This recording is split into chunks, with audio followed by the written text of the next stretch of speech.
Guys, nandito ako nakapark sa gilid sa may Sampaloc, Maynila. May nakikita ko dito guys ng na tao na nakaupo lang, kawawa naman. Siguro ito hopeless din ng tao. Eto na siyang kain kung ano na lang nakain niya. So guys, ang gagawin natin ay bibigyan natin siya ng pagkain para may makain naman siya, kawawa naman. Nandito rin ako sa may katabi ng parisan. So kakain ako ng paris. So bilan natin to si guys para sa kanyang makain din. Siyempre gutom na rin siguro ang tao na yun, kahit magkano mabigyan natin siya guys.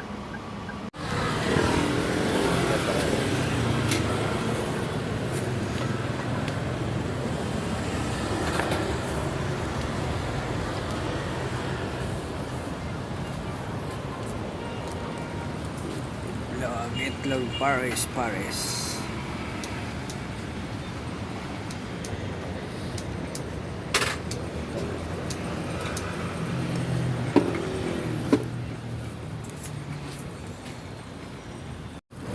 Hindi magkuhan ba isang order lagay sa plastic.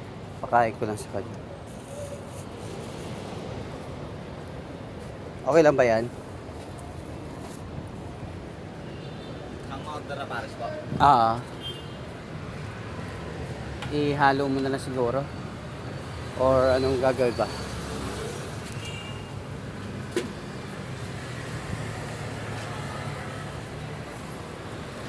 Bigyan mo ka. May cup ba kayo? Meron po. Sige. So ito ang order. Kaya natin. Ito na kinakain mo? Ito kinakain niyo. Gusto mo kumain?